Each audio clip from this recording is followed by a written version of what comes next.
Hey, and welcome to this SEO course. My name is Adriaan from the Sitetrail digital marketing platform. In under 20 minutes, I'm going to share with you 15 years of SEO experience, which netted over $2 billion in client revenue. Are you ready? Let's get started. So, SEO, search engine optimization, is the process of improving your website so that Google and Bing and other search engines can index it, find the content, and show to people who's currently asking questions about that very topic that you're presenting. It consists of on-site, which is how we present the information and what information we put on there, and then off-site SEO, which is really about building authority and getting loads of other websites to link to us and thereby validating our content for Google. The third part is technical SEO, which is just to make sure that your website is indexable and crawlable for the search engines. Now, you're going to learn that there's more than 100 ranking factors, so it's debatable which ones are the most important. But later in the course, you're going to learn about how to avoid penalties, and that has to do with the algorithm update that runs pretty frequently. That's pretty important too when you think of your long-term success. Now, whatever people say, an analysis of the top performing businesses show that high quality backlinks remain the cornerstone of SEO success. I'm going to share with you one powerful tool that you can leverage to obtain a wide variety of links, and I'm going to show you the biggest secret to achieve link diversity and superiority much faster. With NewsPass from Sitetrail, you'll be able to get up to 200 posts per month that's going to link to your site or any site that you're nominating. So now, in our strategy session, we're going to learn how to use this tool in the smartest way so that we can build out 3 safe and diverse groups of backlinks. So group 1 would be links from high domain authority multi-niche news sites, and you'll get these through NewsPass via Sitetrail, and it's quite simple. You're going to write some articles with AI, and you include a link to your website, and then you submit it via NewsPass, and then they're going to publish it for you in the same week. So these links will come from authentic editorial sources, and that's going to boost your site's credibility and ranking. So as a member of NewsPass, you're going to get guidance on how to create expert level AI content pretty fast. And these news sites will then love it and they'll publish it for you. So you just follow the editorial guidance that you're going to receive as a member of NewsPass, and then that'll be a shortcut to distinction for your first group of links. Group 2 will be outreach links, and this you're going to get from partnerships with companies in your industry. So usually people would say, no, why should I link to a competitor? But in your case, because you have a lot of power with NewsPass to publish content on many different news sites, you'll be able to say to people, hey, look, if we partner up, I'm going to ask my contacts in the media at an influential news site to write about your business and to link to your website. All I'm asking from you is if you could please be so kind to give us a link to our business site from your website. So then they say yes and give you a link, and then the same day you quickly move and you create an AI generated article mentioning their business, linking to it, you submit that via NewsPass, and it's going to be done for you. Now hold on, we're not done yet. While we're here, while we're looking at this business that we're asking for a link from, now you're also going to check out their backlink profile, and you're going to have a look at who's linking to them and offer these people that's linking to them the exact same partnership opportunity. So this is going to enable you to hit multiple birds with one stone. So you can manage it yourself internally, this outreach process, or at Sitetrail, we've got a big team of offshore assistants that can take care of the outreach for you, and they can manage that on your behalf, whichever way, as long as you get this done. Now your group 3 links would be any additional links that you can attract naturally from putting up super informative research and facts on your website so that other people would want to link to it. You can also get a handful of links from directories. These are paid directory links. You're not going to get too many of them, but a couple would be useful too. So in what proportion do you want to do this? Group 1 should make up about 20% of all the links to each landing page. Group 2 should be about 70%. And then Group 3 should be roughly 10% of your links. For each landing page that you create in the future, you're going to repeat this exact same process. We have enterprise clients scaling this process, and they're building links for 500 pages of content with huge teams. But the principle remains the same, regardless of the size of your company. Effective keyword research is kind of like the backbone of any SEO strategy. So you start by looking at high volume, low competition keywords, and those keywords that are relevant to your site, then you're going to make use of. And you can use tools to find this data. So, for example, the Google Keyword Planner, Ahrefs, or SEMrush, you're going to use these to analyze and see which terms competitors are ranking for, and you're going to discover new opportunities that way.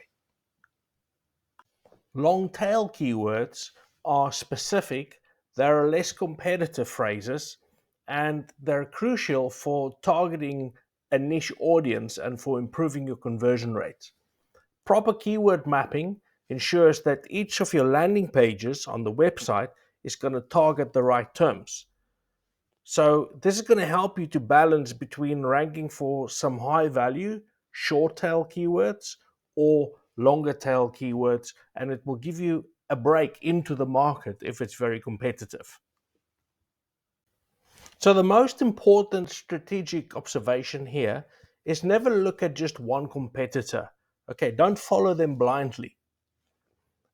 The more examples you're going to evaluate, the more it will open your mind about strategic gains that you'll be able to take in the market in between all of your competitors. To compete effectively in the market, it's essential to analyze and learn from competitor SEO tactics. So you can begin by identifying all of the main competitors, and then through research, you're going to analyze their backlink profiles, you're going to look at their keyword rankings, and you're going to look at the structure of their site. And you'll also be able to get a glimpse of their content strategy by evaluating all of these things together. It would be very wise to pay attention to how they optimize their user experience, how frequently they publish their content, any new content, and you want to understand the competitor's strengths and their weaknesses, and that can help you to identify some gaps and opportunities in your own SEO efforts. And this can position you for greater search visibility, and it can also be another shortcut to distinction. So content is king in SEO if you can provide a trustworthy author profile that can show expertise. High quality, relevant content can engage users, and it can help you to earn good organic backlinks. And this is going to improve your search rankings, these two factors together. So write with your audience in mind, and you want to answer all of the questions that they've got. You want to provide some solutions, and you want to incorporate some targeted keywords in a natural way. So regularly updating and expanding the content is going to help you because Google likes freshness. So it likes content that is frequently updated. If you're using internal links, that is going to be really useful because it will guide the readers to the next part of your content, all the parts that you've constructed for them to read, but it will also guide the search engines and help them to make sense from a semantic perspective as to the structure of your content. And then finally, you want your content to be shareable and to attract some social signals because that's also an important factor nowadays, and that can influence your rankings as well. The most important tip here is that nowadays with AI, there's a lot of competition for attention. So you need to diversify your content. You need to have good images, good videos, etc. blended in. You don't just want to have a text dump of content. If you can do that, it's certainly a way to stand out. On-page and technical SEO work together to ensure that your website is both user-friendly but also easily found by search engines. So this is a matter for your web design and your CMS managers to take care of, but essentially they need to focus on optimizing the title tags, having good meta descriptions, and also having header tags with targeted keywords. Even images has to be tagged as well and indicated to search engines to attract more attention. So some things to keep in mind here. The URL structure should be clear and descriptive, what you name the page. For technical SEO, the site speed, the mobile responsiveness, the XML sitemaps, these things are important. Also, you got to address crawl errors and you got to use robots text files effectively to indicate to search engines where things can be found. Another vital component here is schema markup, and this will help for search engines to understand your content a little bit better. It would be able to point them towards rich results and different aspects that's got to be featured in search listings. And all of this can actually enhance your click through rates and it can take up some more valuable real estate on the web. For businesses targeting specific geographic regions in your city, local SEO is super important. So you want to ensure that your business is listed on Google My Business and any other relevant directories that you can find. And then you want to maintain consistent NAP. So that's the name, address, and phone number. Make sure that's the same on all the platforms where you get listed.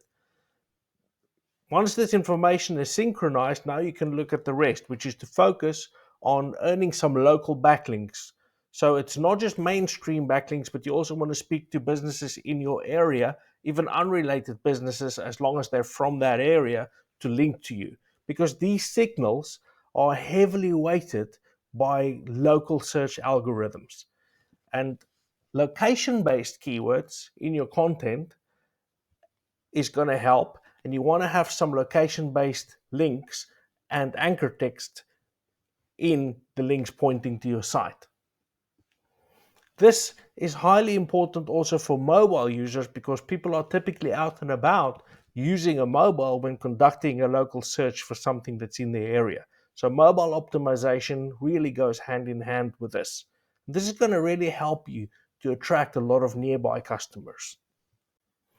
To avoid SEO penalties, it's essential to stay up to date with Google's algorithmic updates.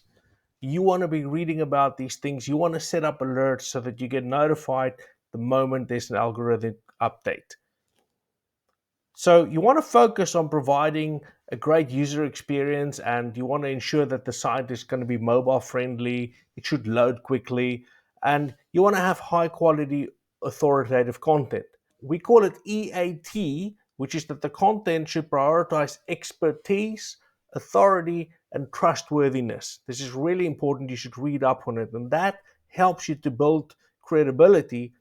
And finally, remember that keyword stuffing is something that's outdated. And if you stuff your content with lots of repetitive keywords, all it's going to do nowadays is it will attract a penalty. And so you also want to ensure logical internal linking to your pages so that the search engines can understand what's going on your site. And then you want to comply with the Google Core Web Vital algorithmic requirements. So this means that you got to pay attention to fast load times, uh, stable layouts that doesn't move around too much. And these factors are now also crucial for maintaining your rankings. Even if you've got the most amazing content, you got to make sure that your core web vitals are also healthy. You'll see that SEO relies on data, and that requires tools like your Google Analytics, the Search Console, and you want to use these to do quarterly checks on organic traffic.